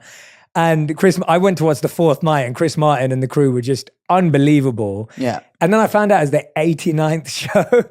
And I was thinking, gosh, like it is so hard. Like it's just so hard. And all their families are with them and traveling with them and all the rest of it. And so I want to touch on that with you as well, that walk us through, because I've talked about this with actors offline and I don't think I've fully done it online. And so if you're willing to go there, I'd really appreciate it. Sure. When you're playing a role, I think as a viewer, we massively underestimate how hard acting is, especially when the role is the kind of role that you're playing in the crowded room. Yeah. Like, I think we just underestimate as a viewer, and I'm fortunate enough to know enough actors offline where I've had these conversations before, whether it's people who do method acting or whether it's people who, really try and get into character. Like you always hear about the stories of like how Jared Leto, when he was becoming the Joker, was sending people rats and That's human terrifying. feces in their mail. Like literally I live. tell you what, rat- if you sent me human feces in my mail, there'd be trouble. I wouldn't be putting up with that. you and Jared Leto in a boxing match. Yeah, there'd be a boxing movie then. Yeah. But that idea of like, I think as viewers, we don't, it's what I'm saying is like, when I went on tour, I was like, I get it. I get it now. As viewers, we don't get it because we don't really hear about the deep process that actors go through of getting into a role, playing someone with multiple personalities. Like, that I don't know. Is that tough, or is it actually, or is that not, am I getting it wrong? And that's not actually the tough part. You're definitely not getting it wrong. I think it's just different. It's case by case, There are people like Jared who dive into their roles and they do things like sending people dead rats and stuff like that, and they think that that's what they need to do. I've always been really good at separating my on-set emotions from my personal life emotions. As a young kid, I used to really heavily rely on my personal emotions to get them to come across on screen. And I just found it really unhealthy. I just found that like the line between my life and my character's life would be blurred. And ultimately, at the end of the experience of making the film, I would be a very different person, but not because of my experiences as Tom, it would be because of my experiences as my character. So I decided very early on to find certain techniques and certain ways to get into those emotions from a sort of technical point of view. I never sit on set and think about my mum getting sick or never speaking to my brothers again or something like that. I never blur the lines with my personal life and my work life. I always leave work at work. There are jobs like The Crowded Room that are particularly taxing. Getting to those emotions on a daily basis is really difficult and really tiring. But, it's probably somewhat like Coldplay on their 89th show. You just dig your heels in, you realize you've got a job to do. We're all wonderfully well paid. There are people that work far harder for far less. I recognize how lucky I am. So I'm like, if I need to cry today and tomorrow and the next 50 days in a row, I'll do so. Yes, it's difficult, but I think your question, I'm probably the worst person to ask that because I think I have like a really healthy outlook on how I achieve my emotions on set. Yeah. But I have worked with people that shut their bedroom door and just dive into the character and are pouring through the script every night and are in character all the time. And I admire them. I don't necessarily think it's the healthiest way to go about it. But yeah, I've always been really strict on myself to leave my work at work. Obviously, I come home and read the script and do all of my prep work, but I'm leaving the character at work because it's too much, especially when you're playing a character like Danny from The Crowded Room. Like, you can't bring that into your personal life. It's tough. Yeah. Yeah. I mean, but I'm actually glad I asked it to you either way, because what I'm actually hearing is you did it early on and you saw it wasn't healthy. Sure. And so you actually found another way. Yeah. And it's really interesting because a lot of people may not have found another way, or that is their way and that is their method. Mm-hmm. And so it actually is interesting hearing it from your perspective, because you're actually saying, yeah, I could have gone down that road, Sure. but I could see the dangers with it. Right. And obviously it depends on the roles too. Sorry, you were going to say. No, it's my acting coach. Ben Perkins was my acting coach on my first film. And that film's really, really emotionally intense. And we started off by doing things like, can you imagine, your mum passing, or can you imagine things like that? And I would cry instantly. Yeah. And he was the one that actually recognized at a point, this is too much for this young kid to kind of take. So he devised these exercises where him and I could kind of have these fake arguments where I was, as a 12-year-old, maybe I was older than that, 13-year-old, could recognize that they were exercises, and I would allow the emotion to kind of come from these kind of acting techniques, let's call it. So it was actually Ben that was the one that switched my mindset. I can't take credit for that. Yeah. So you live in LA? Yeah. So I moved to LA 5 years ago. Yeah. And I moved to the States 7 years ago. So I was in New York for the first two. Whereabouts in New York were you? I was on 23rd Street near Flatiron. Okay, Yeah. nice. So yeah, it was good in Manhattan, and moved with my wife. We've been married for 7 years, Amazing. together for 10. Fantastic. And it's just been really interesting, mate. It's like, did you ever end up moving? Did you ever live in LA or at all, or in the US at all, or have you always been in London? Sort of what we were talking about earlier. I've kind of lived all over the place. Yeah, I've lived in LA, I've lived in New York, I've lived in Atlanta, I've lived in Cleveland, which was amazing. Oh, wow. Yeah. So I really like spending time in the States. Yeah. We just obviously Crowded Room, we did a year in New York. Yeah. We moved to Tribeca. We started off in Midtown, and Midtown for me was a bit of a nightmare. It's where all the schools are. So I'd come home from work and I'd come outside and it's like all the biggest Spider-Man fans you've ever seen in your life. Like, oh my God! Yeah, it's like the worst planning. Yeah, it was a nightmare. All So the kids, yeah. We moved out to Tribeca to this amazing apartment, which was really lovely. We were very lucky to be down there. But so how do you find LA? So you know what, it's really interesting because when I moved to New York first. Yeah. And I loved it. I found New York to be just a bigger, crazier London. Sure. A bit more intense. Yeah. And I love London. I'm a London boy through and through. I went to university here. My family's still here. Mm-hmm. My wife's family's here. Everyone's amazing. Here. And so, but I enjoyed New York. My wife didn't love New York. And also at the same time, I started spending more time in LA for work.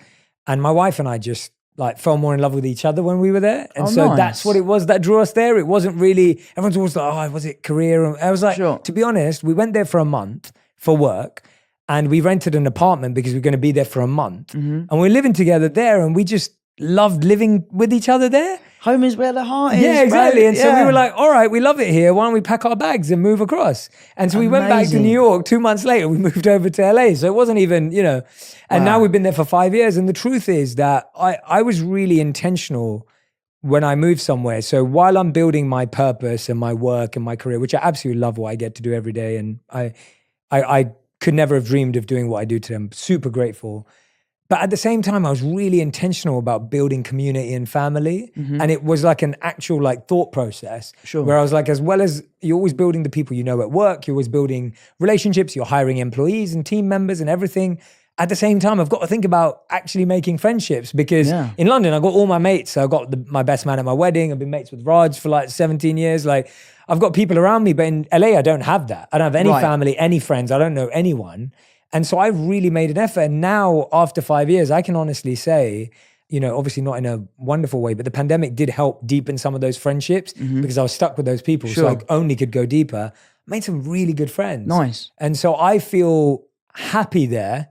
And I feel really connected to my purpose there. And at the same time, I love coming back to London and hanging out with my mates. And so me and my wife made a decision when we moved that we would never say we lived anywhere. We would just be allowed to go wherever we wanted to go. So whenever my wife misses London, she's back on a flight to London. Great. She'll come live here for 2 months and come back whenever she wants. Amazing. And it's the same for me. And that kind of like not having a rule around, you know, obviously we're lucky to have that choice. That's an amazing luxury to have. Yeah, of course. Yeah. But yeah, I share the same kind of outlook on it. You know, I couldn't really say I live anywhere. I sort of live where the work is. And when I'm not working, I'm either here or in LA. Yeah. And I'm so lucky to be able to sort of call the world my home. I just go wherever the wind takes me, I guess. Yeah, exactly. But that's glorious, man. Yeah, man. Yeah, it's been good. It's been good for me. It's been good to me.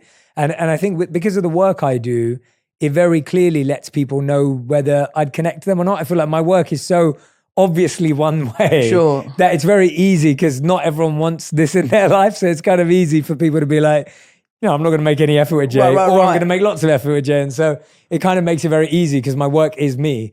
Do you find because of what you do and your skill set and your experiences and your life as a monk that people unload on you a lot? Yes. like you might meet a new person and they're sort of saying, well, I'm feeling this way and I would love to try and get to a place of enlightenment. Like that must happen to you a lot. Yes, yeah, a lot. It can happen at the train station, it can happen on a plane, it can happen anywhere in the world, yeah. And do you welcome those conversations? Do you like having those sorts of conversations? So I think it depends where we are. Sure. And it depends who it is. And I always say to people as a disclaimer that I don't want to give you the belief that I can solve your life in 30 seconds. Yeah, right. Or that I could ever solve your life for you. Totally. Just to be really clear. And I always say that to people because people are like, Jay, tell me what I need to do. And I'll be like, look, I just wanted to be fully aware that I'm happy to share some insights with you, but I don't have the power or gift or magical ability to transform your life. And nothing I can say in 30 seconds, I don't even want to take that responsibility on because we should really think about this. Like you should reflect on your life. Like, especially when people are making big decisions where it's like, Jay, should I break up? Should I move country? Should I do this? And I'm like, we're not solving this in 30 seconds. Please don't. This is a bigger conversation. Yeah. And I like people, that takes the pressure off me, but it also takes the pressure off them. Yeah. Because it's not even about me. This is about the fact that that person needs to make a really important decision and they're putting all the pressure of their life on that moment.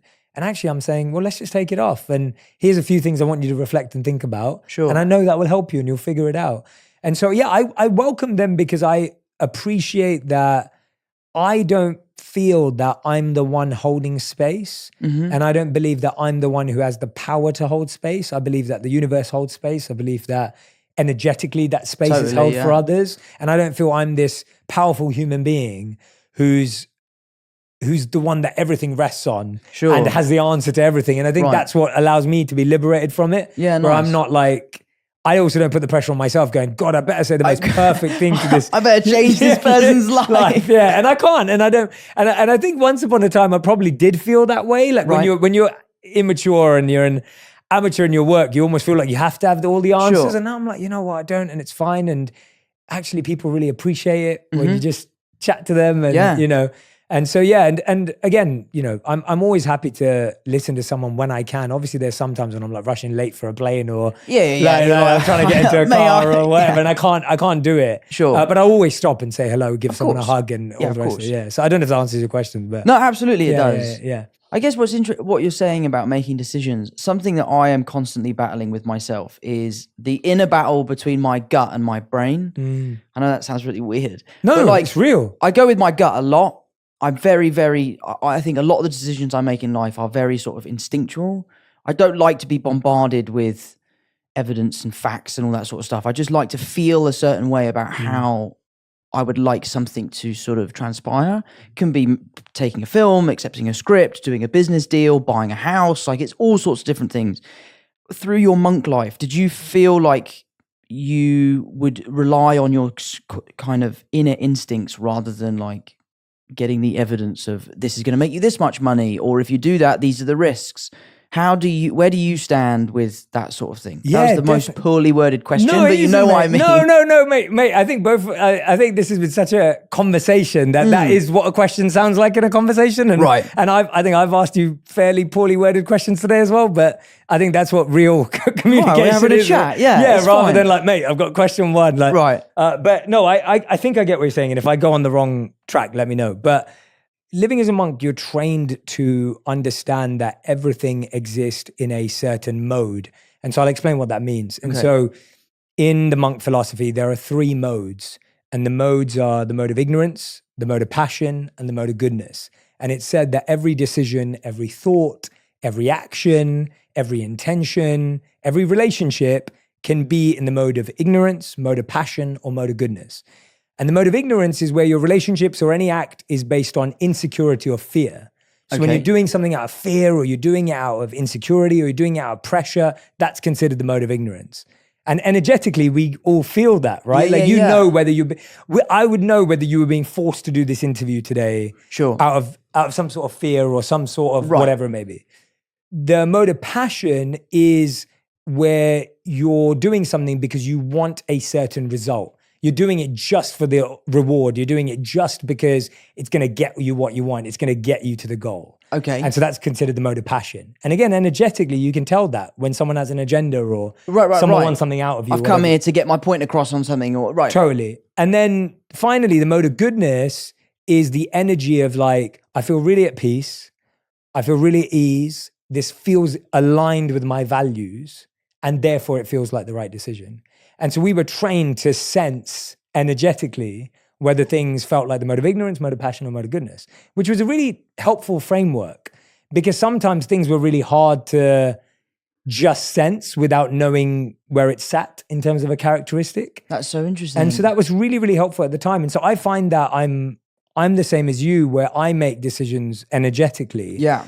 But I think having moved into the real world again, I felt that I had to start getting used to understanding other elements. Kind of what you mentioned earlier, which I loved, which was like, I wish they had a class on life at school, because it's like you haven't paid your bill, and you know, there's football players not paying their taxes or whatever it may be, and like that may be for different reasons. But anyway, you get the point. That there's some things that you just don't know. And so what I've started to do, and I've said this a few times, and that's why it's a little formula that I use. When I sit down with someone, whether it's business, whether it's relationships, whether it's work, even whether it's this, the first thing is always energy. That's my first gate that I want to get through. And if I don't feel energetically aligned with someone, then already there's no future here. Like, it's not going anywhere. Really? Wow. And then the next thing I look at is strategically, if it's business, so if it's personal, it's only energy. But if it's business, I look at, well, I like this person energetically. Do I think they're strategically aligned with where this has to go? Like, do I think they can actually implement this? Do I believe? Because a lot of people have great energy, but then they don't know how to implement anything. Yeah. And then finally, I look at, well, does the money align? Does the monetary value align with the energy and strategy? Sure. That's been my business version of what I learned as a monk.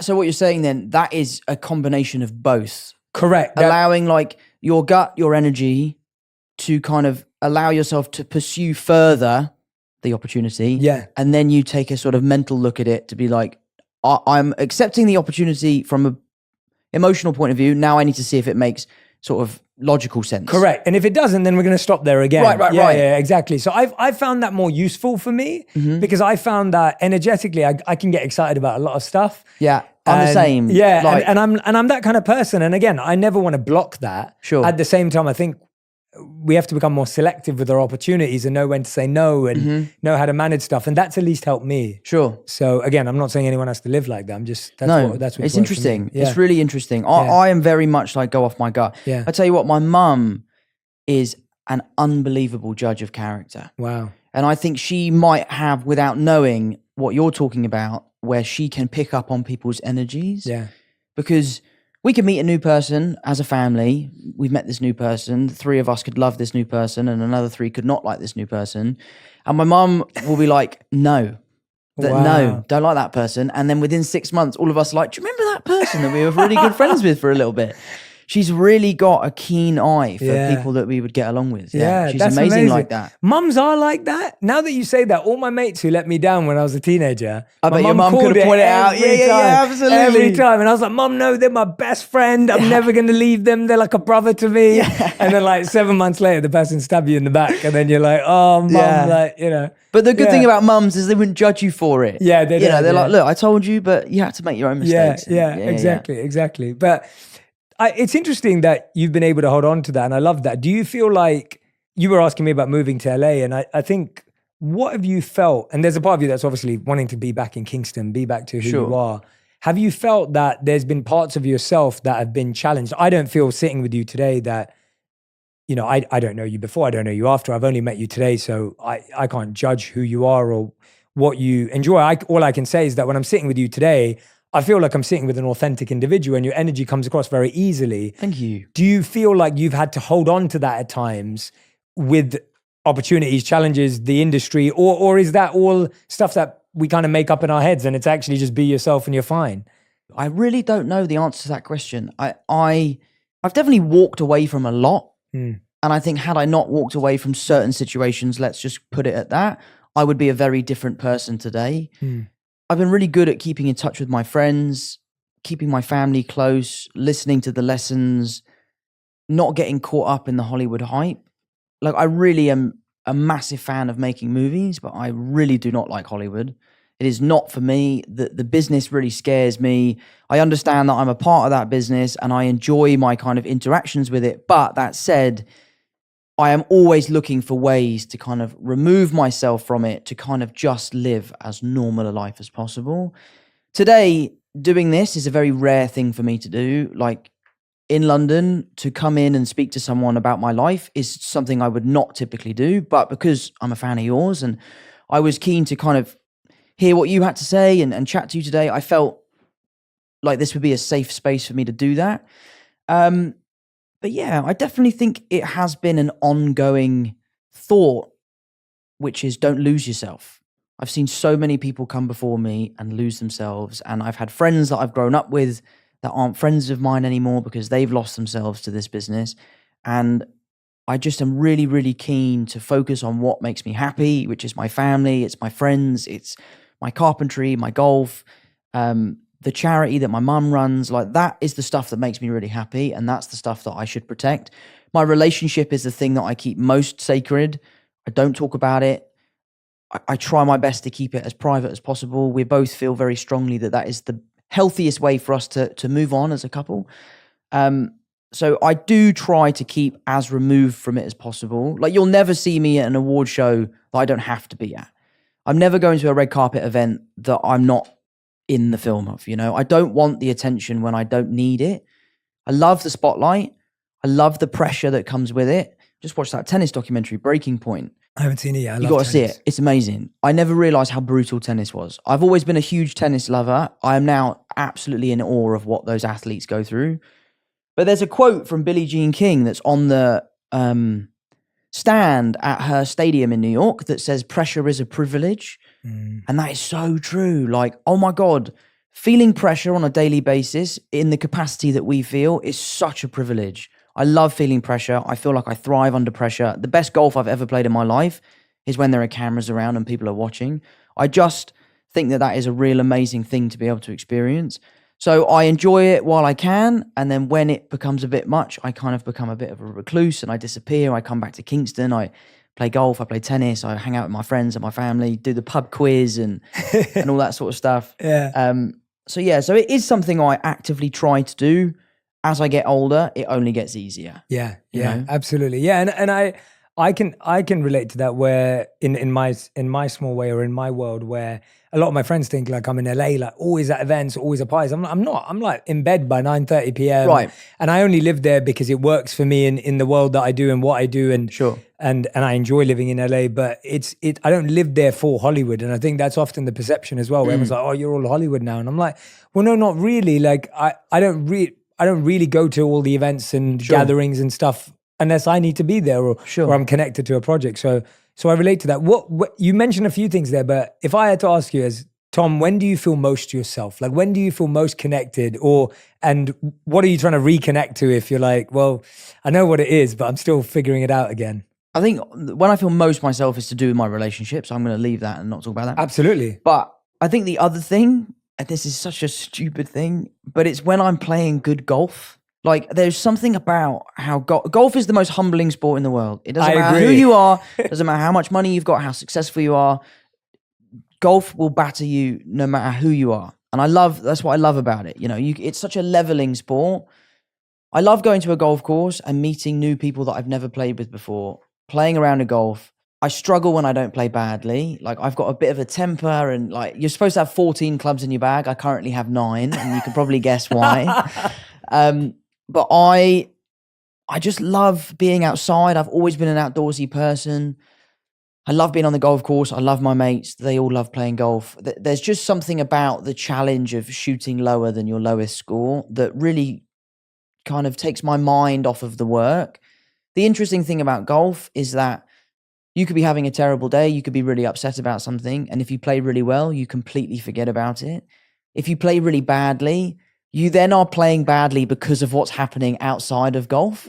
It's like a really weird kind of catch-22, I guess. Yeah. But I love it. I think when I'm playing good golf is when I feel most like myself. Yeah.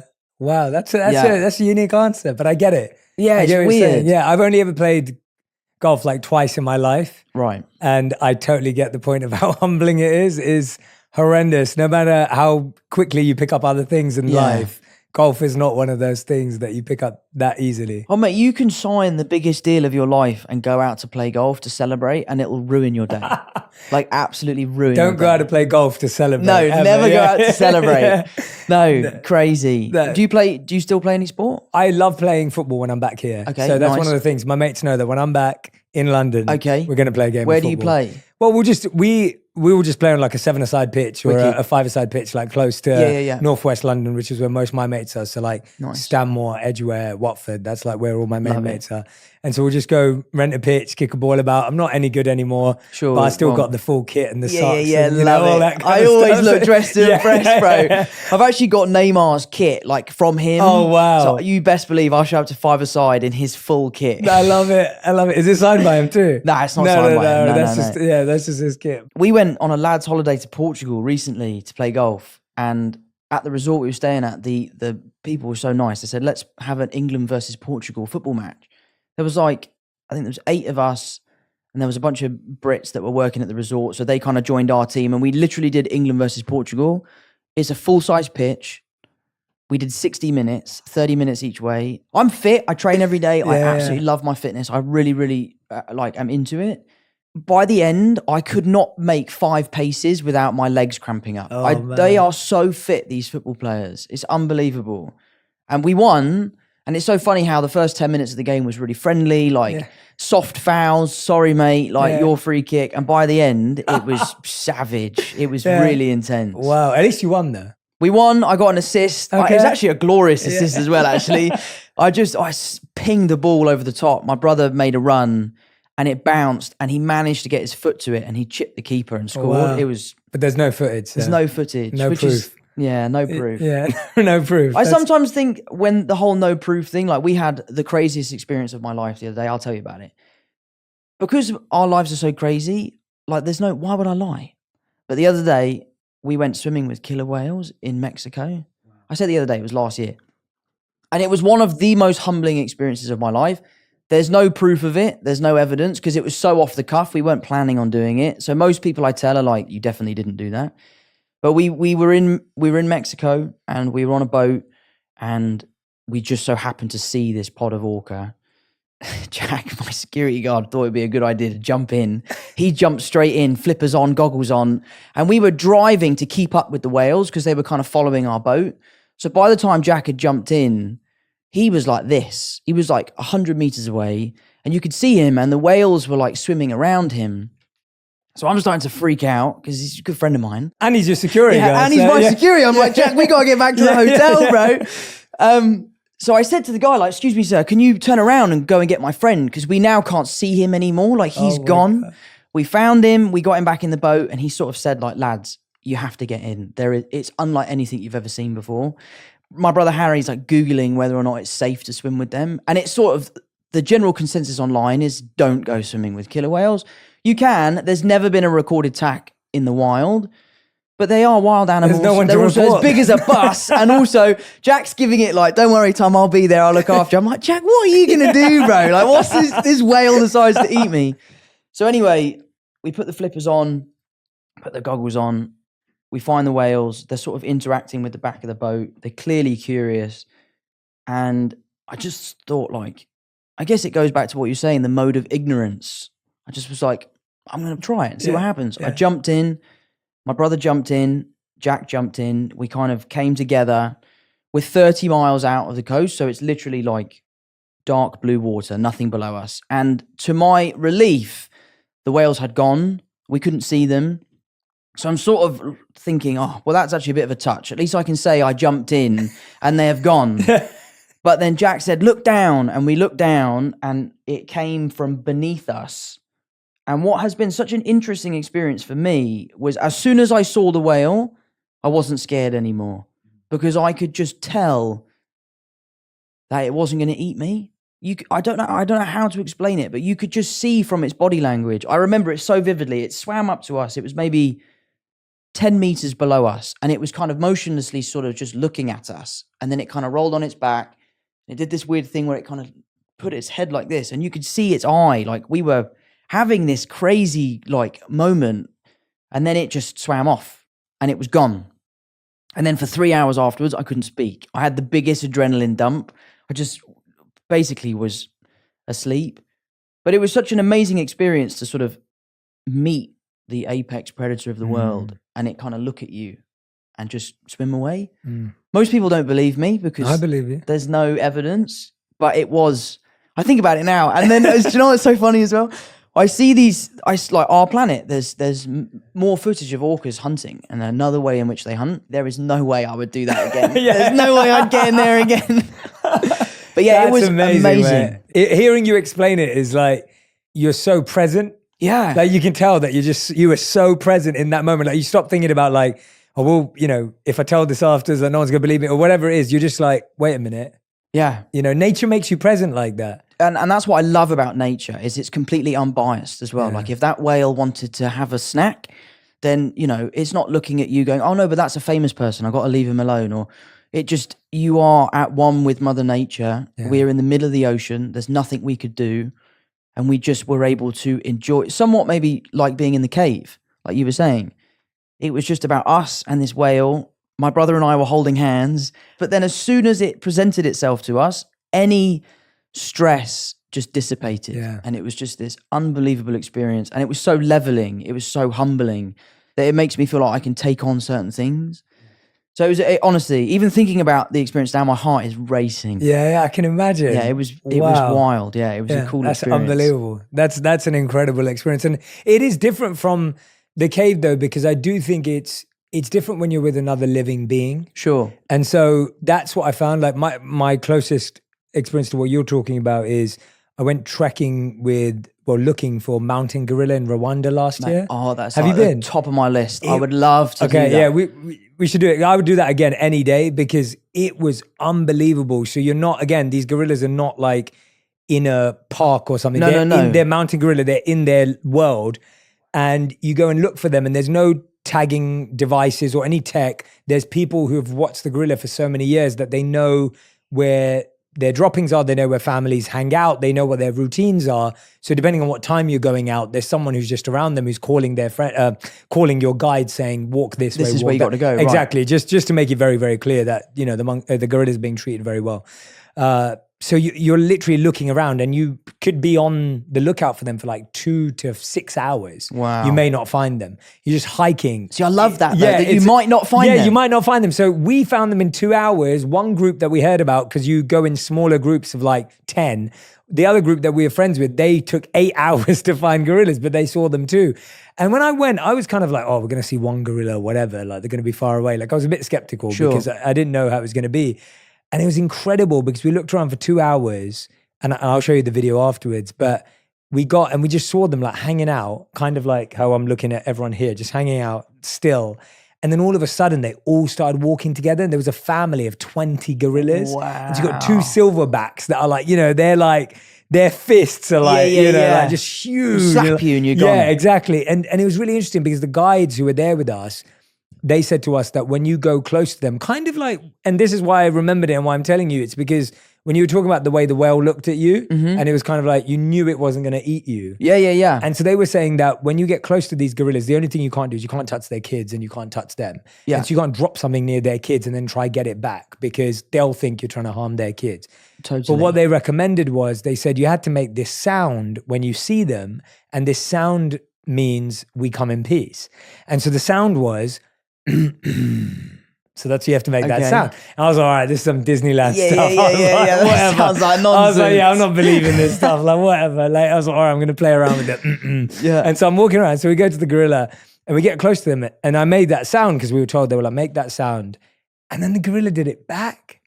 And it was just unbelievable. And then there was this one moment where we were walking and we were literally surrounded by gorilla. Now I was getting it. And that's when I was like a bit scared because they were like all around us.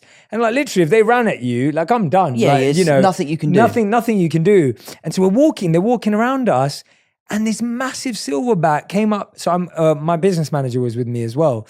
And so he's there. He's like my godfather in LA. Like he really takes care of me. Love it. Very close to him. And so this big gorilla that walks behind him, and I'm looking at him going, oh man, like he stopped, and we're all looking at him because he's got this massive silverback behind him, and we're all like, how do we tell him to move? And the guy's like, just be still, like just be really present, like you can't freak out.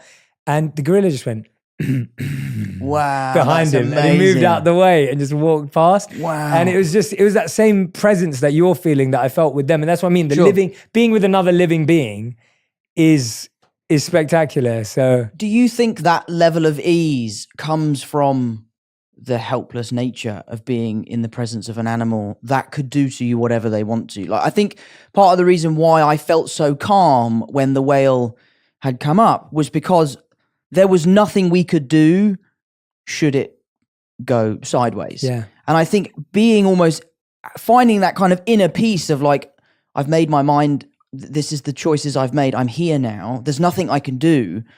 It's almost like you should make peace with your choices, I guess. Yeah. I don't know. No. I think you've actually taken it somewhere really beautiful, mate. I think for me as well, it's humility. Yeah, that's what. And like when you meet someone new, rarely are we humble. Sure. We often feel the pressure to be like, well, look at who I am, or right. or we're trying to create, even if it's not out of ego, there's a certain sense of like wanting to gain people's like and respect. Yeah, and you want to impress people. No matter what I do, this whale or gorilla is not going to like or respect me. Sure. So I better just be humble about it. Yeah. And at peace, as you said. And it levels you. And it allows that human being, that being also, of course, it's not, of course, we're not recommending that you just go into these places. I wouldn't. Yeah. But the idea being that I do think there's something magical about nature where humility is kind of nature's way. Mm-hmm. And it is that what you're saying, that when you're at peace with your choices and you're at peace with, here we are, here I am, I can't do anything. And guess what? It's okay. Right. That's what I'm saying. Yeah. It's somewhat sort of like, I've made a decision. If the decision is a mistake, you got to live with it because you made it. I guess. I want to talk about sports because I was thinking, so I play a lot of tennis, play a lot of football. Love it. Play a lot of pickleball now. You play a lot of pickleball. Because okay. that's become a thing Big in LA. LA thing, yeah. But I'm massively more into paddle. I don't know if you've ever... I love paddle tennis. Love paddle. Paddle tennis is so fun. I want that to blow up in the US, but it's not going to. So when I went to Dubai and I went to Miami and I went to Madrid, because it's big in Spain. Mate. Are they playing it here? Yeah. My local tennis club has got 2 courts. No and way. You can't book them. They're so sold out. All right. honestly, paddle tennis. I love tennis. Yeah. I think tennis is one of the best sports in the world. Yeah. And I think that, they are the highest performing athletes, in the world. But it's really hard, tennis. Yeah. Like, I find unless I'm playing with someone who's much better than me, I don't play well. Yeah. Like, I need to be chasing someone. Yeah. Paddle tennis is so social. It's easy to have great rallies. You still get the satisfaction of really smacking a ball, because pickle is all about placement and trying to kind of one up your opponent. Whereas you're playing at the kitchen and just doing exactly. the dink. Yeah. Why is it called a kitchen? I have no idea, and I play pickle like paddle, right? Because I'm like, no, it's nonsense. Like, why? I do like pickle, but paddle tennis. Paddle's amazing.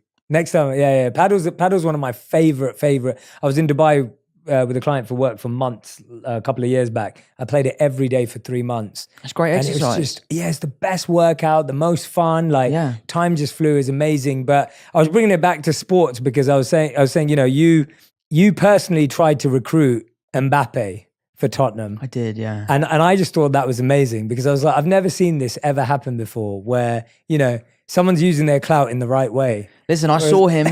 I'm a mad Tottenham fan. And I just thought, now's my chance. And he said no. The deal didn't go through. No signing bonus for myself. That was a crazy trip, that going to the Ballon d'Or. Yeah. We were there for Spider-Man. Spider-Man was coming out. I'm not really sure how that was promo for Spider-Man, but like, it was part of our trip for some reason. But it was amazing meeting these players, and I admire them so much. It's incredible when you can notice other athletes and other greatness. And I see that at the top. We've talked a lot today about, and you're really good at this. Like, I feel like you're quite tuned into like admiring and observing greatness and like the 1% and trying to figure out what they're doing differently. And I think that's one of the things I've definitely seen of the 1%, is that there's a humility in that they have the ability to appreciate other people's greatness and skills and values and purpose. Like, they're not looking at it going, I'm the best of all time. Sure. There's a part of that. They may have to say that for the cameras, or they may have to say that before they go on the pitch. But actually, if you talk to them and you ask them about someone else, they'll be like, yeah, best player I've ever seen. Like, they're incredible. And so who did you admire growing up in acting? Who do you admire today? Like, who have been the people that, and maybe on a mindset level, or maybe on a performance level as well? There are definitely performances of people that I look up to. There are the types of careers of certain actors that I really admire. There are also like the types of lives that certain people lead that I really admire and that I really aspire to sort of be like. I tend to let all of my admiration go towards athletes. I'm just so blown away by what they can do under the pressure that they're under. Me as an actor, I realize that my job is a high pressure job because it reaches millions of people. But that said, there are so many people that help me get to where I need to be. I get picked up, someone makes me breakfast, someone writes the words that I'm supposed to say, someone chooses my costume, someone does my hair and makeup, someone sets the camera up. Ultimately, I walk onto set and I do my bit, but I'm a small part in a massive machine. But when you look at someone like Djokovic or Federer or, this new Alcaraz, or the golfers or Lewis is slightly different because Formula One is so much about the team and the car and all that sort of stuff. They have to do it themselves at a certain point. There's only so much help they can get. But then when they walk onto that court for the first time, when they walk into the ring or into the octagon, it's them by themselves. They're under that amount of pressure. It's up to them whether they deliver or not. And I just have always been admiring of seeing some of the greats lose their win streak and come back even stronger. I've always really been an admirer of people that are able to do that. I think it's a folly when you see these win streaks of 50-0 and all that sort of stuff. And you're like, well, that to me isn't what a champion is. A champion is someone who had it all, lost it all, and got it right back again. Tyson Fury's story is a crazy one. I'd love to see AJ come back and be on top again, because I'd love to be alive to witness that legacy that he would leave behind. I feel sorry for him, what happened to him when he sort of seemed to really lose it a little bit in the ring when he took the microphone. And I'd love to see him back on top and to have some clarity and to be a champion again, because I admire him as an athlete. So I save most of my admiration for athletes and musicians. I love musicians. I see someone like Ed Sheeran, have 80,000 people in the palm of his hand. I think comedians are equally as talented, the ability that they can just go on stage and make people laugh, that is terrifying. Actors for me, because it's what I do, Yeah, it's like, meh, yeah. you know? Yeah. I get what you're saying. I get what you're saying. And at the end of the day, it's just it's taking what you can from what you aspire for, right? Like you can take something from all these people. Right. And what I love about it is some of these people you know, some of these people you don't. But I always say to people who are listening and watching that you can be mentored by people you've never met. You're right, And, totally. and I think that's a really important skill to gain, because I think we live in a world right now where somewhat access has become easier. And we always think we need access to people directly in order to learn from them. But you don't know everyone you've just mentioned, even though you may know a couple of them closely.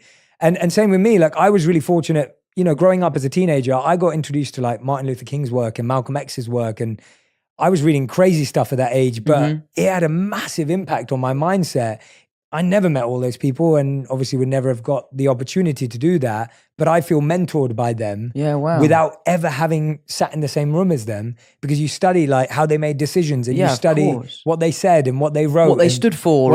And how, and the parts that you don't hear through history, the parts that were actually more difficult, and of course, the parts where they weren't the perfect hero. Right. And so all of that kind of stuff. But Tom, before we go to the final five, you've been so gracious with your time today. I have to ask you if you want to clarify the Harry Kane situation, because, and I'll tell you why. The reason why I say this is I had the dream. So I'm a Manchester United supporter. Everyone on my community knows that very well. Right. I have always had the dream that Harry Kane, when Wayne Rooney retired, Harry Kane was going to come to Manchester United. Okay. And he was going to follow in the footsteps of all the great England forwards that have played at Manchester United.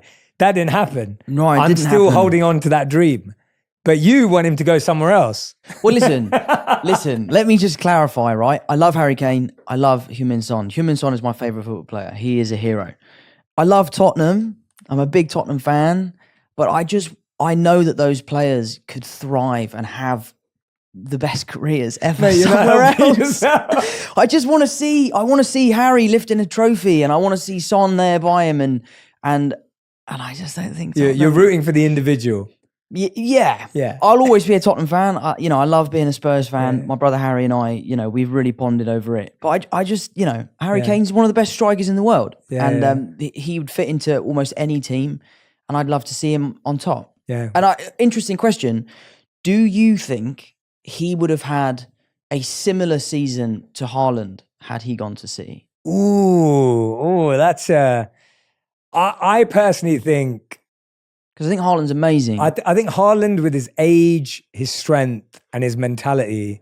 You know what's crazy about Haaland is, I saw this interview, and obviously it hurts me to say it, but City and all. But when Haaland did this interview, he just scored I can't remember which game it was. He's unbelievable. He scored 5 goals that game, and he was like, I should have had 7. And the interview was like, come on, though, take some credit. Like, you scored 5 goals. And he was like, yeah, I'm happy with that. But he goes, there were a couple of assists that should have gone in. And I thought that mentality, that's a winner's mindset. That's a winner's mindset. I was like, he knew exactly which opportunities he missed. And I was like, so I think it's an age thing. I think it's a strength thing. I feel like Haaland's kind of like, I've always compared Haaland to Ivan Drago. Like, he was made in a lab. Right. Like, he was made, like, he was manufactured to be this incredible talent. He is incredible. And I think City's good with, he admits, he scores a lot of tap-ins. And I think that's his game. Yeah, but mate, there's no pictures on a scorecard, No, in a good way. Totally. I'm saying he's been built in that way, and City play that way. I don't know if Kane's a tapping guy. Like, his goals have generally been a bit more diverse in that sense. Magic. Magic is the way I would describe Kane. Yeah. No, I love him. And obviously it's a typical thing of the press are out saying, oh, Tom Holland's begging Kane to leave. I'm not begging him to leave. I love that he's at our club, because I'd be terrified to see where we'd be without him. But I just love to see him have the career I know he could have. Yeah. What do you think of Jude Bellingham to Madrid? I think that's a great move. I love that. You just want everyone to do it. love that. And what's interesting is that all of my friends in Spain are from Barcelona. I have one friend from Madrid. I've always been a big Barca supporter because I used to go to Barcelona all the time as a kid. I had a few weekends where I'd say to my mum and dad, I'm going to my friend's house, and I would go to Barcelona. How did you pull that off, mate? Just sneaky, bro. If I told my Indian parents that, I was like, they know the dial tone straight away. Mate, I got caught. My mum called me up and was like, where are you? I was trying to say I was at my friend's house. She said, no, you're not, because I'm here. And I was in La Ramblas in Barcelona. But I just love players. I think Jude Bellingham's amazing. And I just love to see what he could do there. Yeah, I think totally. it's the thing for me is I love legacy. I love seeing what players can do. I'm Yeah. less about the teams. It's what I love about tennis or golf. It's not about the team. It's about the player. So I would just love to see what he could do there. And, I'm sure one day we'll see England raise a trophy. Oh, that would be the We've got best. such a great young team and I admire them all. But yeah, I think it's a great move for him. And he's Yeah. only 19 or I something know, like that. It's insane. Yeah, he's 19. I mean, that's yeah. wild. It's incredible. He's a year older than my brother Paddy.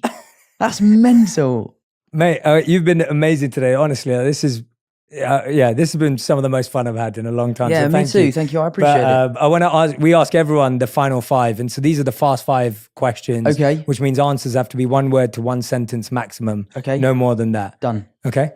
And you don't have to write or spell them out. So no problems. That'd be a long so segment. None of that. All right. So Tom Holland, these are your final 5.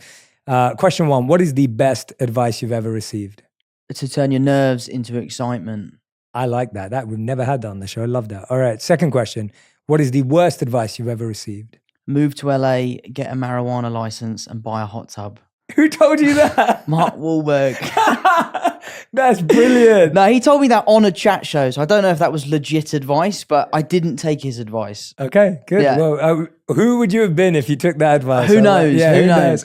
All right, question number 3. What's the first thing you do every morning and the last thing you do every night? Make my bed. It's the first thing I do. And the last thing I do before I go to bed, admittedly, is I check my emails, which I shouldn't do.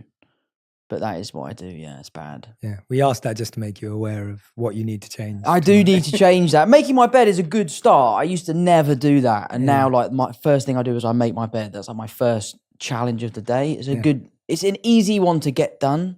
Question 4, what's something you're trying to learn at the moment? I'm currently taking golf lessons.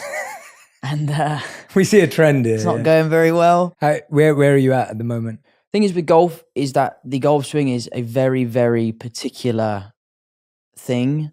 So in order to get better, you do have to take quite a few steps backwards. I've taken maybe 25 steps backwards, but I will benefit from it eventually. Are you doing it every day? Every day. 'Cause Not I've always lessons every day, but I practice every day. I've always said that to my wife. I was like, I want to go away for a month and I want to get a trader. I'm going to play golf every single day. Oh, mate, I 'Cause know a that's great the only teacher. way that's the only way. So one of my clients took me to PXG in Arizona, Yeah. which is like this beautiful place, Bob Parsons' place.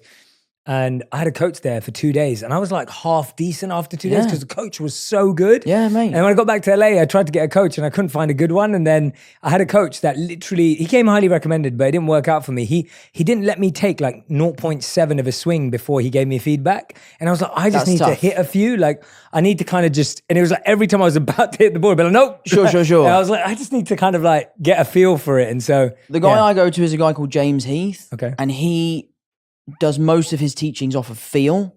So it's not about numbers. It's not about results. It's more about how do you feel. He calls it the feels. So like I'm working on twisting my hips more in my backswing. And he will say to me, how does that make you feel? Like physically, where do you feel the stretch? Where do you feel the pain? Where do you feel the pinch? Great question. That's what I need you to feel. And I, coming from a dancer's background, that's a really great way for me to learn because everything in dancing is about feel. Yeah. So if you need a great teacher in London, James Heath is your Thank you, guy. mate. Thank you. Shout out James Heath. Yeah, Love shout it. out James Heath. 5th and final question. If you could create one law that everyone else in the world had to follow, what would it be? I don't know. I don't know what one law would solve the most amount of problems. What would you say? Curious. I'd probably go to something you said earlier. If I'm giving a genuine answer, Yeah, like yeah, a real answer, is I really wish there was a life school. Oh, mate. Like I that would be it because I'm not saying that would solve all the problems in the world. No. But it would set people up. And when I say life school, I mean emotional mastery. I mean 100%. ego mastery. I mean the ability to be kind and empathetic and vulnerable and compassionate and create safe spaces. I think a life school that taught you how to be non-judgmental Sure. and non-critical of others without understanding them. I think Sure. that's what I mean by life school. So not just the like paying taxes and bills and stuff, Yeah. but the life school of like, well, what if we didn't have to live in a world where we just said everything we wanted to and did everything 100%. we wanted to and got away with it and, you know. But I think the life lesson for me should be basic health and CPR and basic first aid training. It should be, like you said, creating an environment at school where young people feel more comfortable talking about themselves, what they're going through, things that might be happening at home or things that are happening at school. Like, I think that would be an amazing way for us to be more expressive and more comfortable expressing. And again, like, I know I keep going back to it, but it's about what my show is about, which is you should feel empowered when asking for help. It should be something that you're proud of. Like, you're recognizing that you have an issue. It might be an internal issue, it might be an external issue, but you are seeking help, which I think is very admirable. Yeah, absolutely. Yeah. I do encourage and recommend everyone go watch The Crowded Room. I personally am loving it with my wife, honestly. Like, I barely watch TV shows, if I'm completely honest. And it's because I like something that makes me think and reflect and, and entertain me at the same time. Sure, great. And I think it does a brilliant job of doing all three. Like, it's gripping. I'm like trying to figure out what's going on next. Nice. At the same time, I'm like, it's amazing watching you being able to be this very different character to what we know you as. Sure. And that's really impressive. So even on a performance level, I'm like, I'm forgetting that you are Spider-Man. Nice. Right? Like, and that's how I watch movies, where I'm like, can I forget who this person is? Or are they playing a caricature of themselves, obviously? Sure. And with you, I'm like, I don't even think it's you. Right. Like, right now I'm talking to you and I've been watching the show, I'm like, oh, it's not even the same person. Sure. And that is really impressive on a performance standpoint. So, well, thank you so much. The best. I really so appreciate it. You've been it. an honor. Yeah. Thank you, mate. Thank you.